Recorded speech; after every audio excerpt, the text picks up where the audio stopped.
अच्छा पैसा हो, अच्छा बिन, स्वाभाविक है हर माता पिता अपने बच्चों के लिए अच्छा सोचते हैं। सोचा तो जनक ने भी था अपनी बेटी के लिए कि राजमहल ही ढूंढा था उसने भी राजा ही ढूंढा था राम जैसा, पर क्या हुआ, कर्म में जैसा लिखा है। वास्तविकता मैंने सीता के जीवन परिचय को उठा करके हम देखेंगे। आपने कोरोना काल में रामायण भी देखी होगी, महाभारत भी देखी। काम ही क्या किया है, दो ही तो काम किए, या तो रामायण देखी या महाभारत देखी। लेकिन उस रामायण को अथवा उस महाभारत को देखते देखते भी आप लोग अगर चाहते तो इससे बहुत बड़ी सीख ले लेते। वह रावण हमेशा हमेशा कहता था, क्या कहता था, रावण हमेशा कहता था मेरे शत्रु को श्री मत लगाना, कहता था ना, देखी कि नहीं देखी। लेकिन जब रावण का मरण हुआ तब रावण के मुख से क्या निकला, क्या निकला, श्री राम। अंत समय में उस रावण के भी बात समझ में आ गई थी कि सत्य तो यही है, बस हम यहां से विदा हों उससे पहले सत्य समझ में आ गया। कहते हैं की रामायण है, वाल्मीकि रामायण अलग है, तुलसीदास की रामायण अलग है, जैनों का पद्म पुराण अलग है, पौंग चरित्र अलग है। लेकिन एक सार निकाला मैंने एक रामायण के आधार से। जब सीता का जन्म हुआ तो सीता को संदूक में बांध, देखना कितना जीवन में संघर्ष किया, इतना जीवन में संघर्ष आप लोगों ने किया क्या? कोई आपको तो रत्ती भर 1% भी सीता के दुख के बराबर भी 1% दुख नहीं है। जब सीता का जन्म हुआ, सीता को संदूक में डाल करके बहा दिया गया। जनक क्या पहुंची, जनक ने लालन पालन किया, बड़ी हुई, और जब विवाह की बात आ गई तब विवाह स्वयंवर भी इतनी आसानी से नहीं हुआ। वह जो धनुष था, वह धनुष अच्छे अच्छे बलशाली बाहुबली भी नहीं तोड़ पाए। तब रामचंद्र जी ने वह धनुष पर पतंजना चढ़ाया। चलो विवाह हो गया। सीता ने सोचा चलो अच्छे दिन आ गए। आप लोग भी तो बैठे हो, कौन से दिन की तलाश में? पुरुष वर्ग यहाँ बैठा हुआ है ना, कौन से दिन की तलाश में बैठे भाइयों, भाई और बहनों? अच्छे दिन आने वाले हैं, चिंता नहीं करो। भगवान के समोषण में आ गए, प्रभु की शरण में आ गए। अब इससे ज्यादा और अच्छे दिन तुम्हारे क्या आएंगे?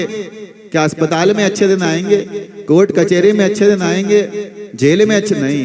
अरे त्रिलोकी नाथ, जहां देखो वहां भगवान आगे से लेके पीछे तक प्रभु प्रभु विराजमान है। उससे अच्छे दिन क्या आएंगे? सीता ने सोचा कि चलो अब विवाह हो गया, पटरानी बन गई, अब अच्छे दिन आ गए। पर सीता को क्या पता था कि सीता अभी तो तुझे बहुत सारी परीक्षाएं देना है, अब अभी तो तेरी परीक्षाएं प्रारंभ हुई है। और सीता का विवाह हो गया, बढ़िया हो गया।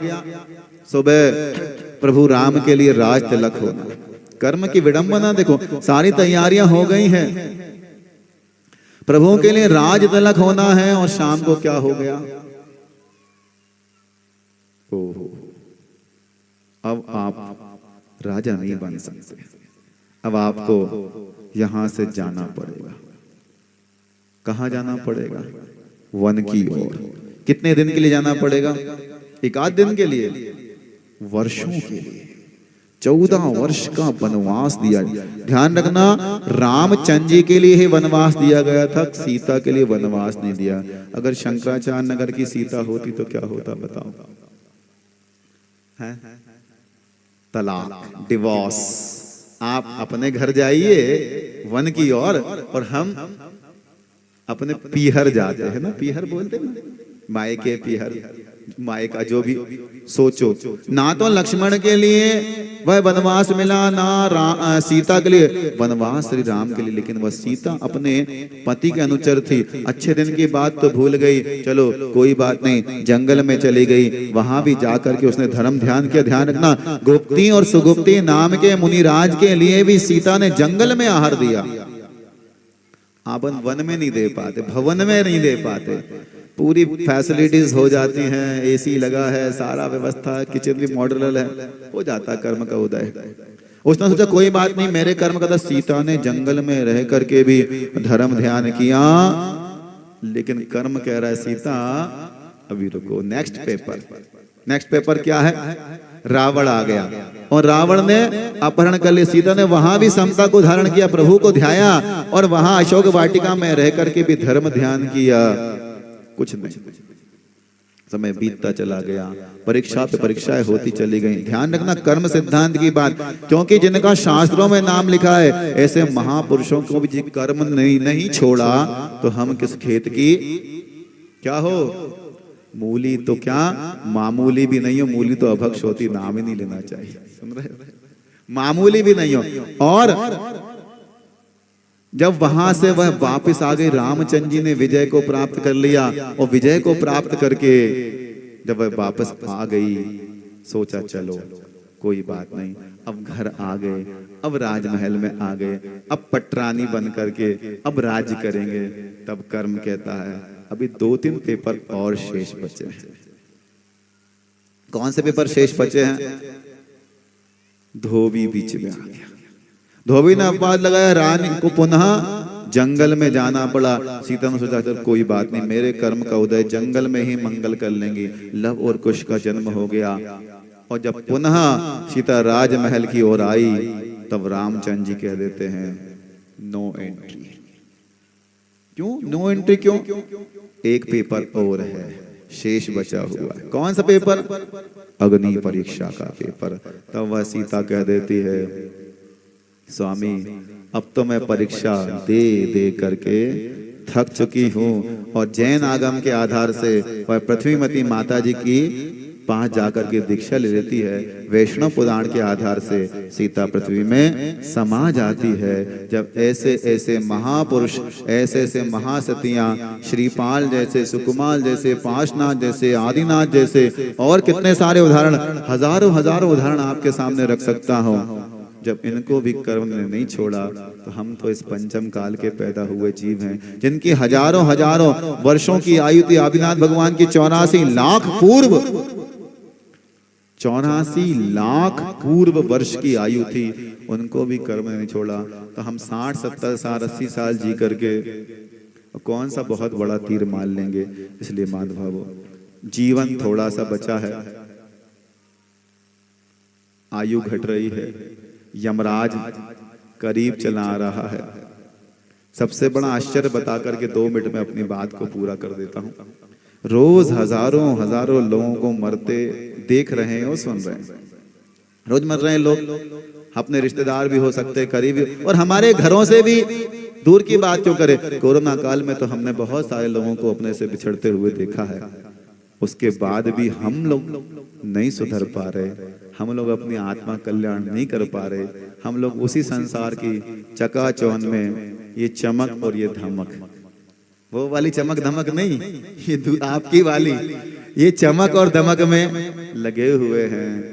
हम छोटे छोटे से पाप ऐसे कर लेते हैं कई बार, जो हमें बहुत बड़े पाप के रूप में फल दिया करता है। आज कर्म सिद्धांत की बात आपसे करी है, ध्यान रखना। कर्म हमने जो मिल रहा है वो हमारा पूर्व का है, जो हम आज कर रहे हैं उसका हमें भविष्य में रिजल्ट मिलेगा।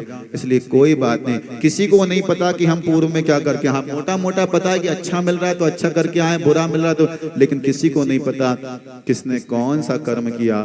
काश यहाँ कोई तीर्थंकर भगवान होते, अवधि ज्ञानी होते, मनापर्या ज्ञानी होते, कोई रिद्धिधारी महाराज होते, उनसे पूछ लेते स्वामी हमारा पिछला भव बता दीजिए।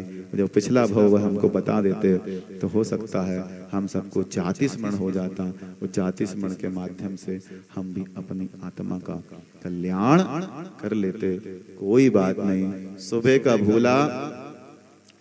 का भूला शाम को घर आ जाए तो उसको भूला नहीं कहते। जो बीत गया सो बीत गया, कोई बात नहीं, अब हम अपने जीवन को अच्छा बना लें।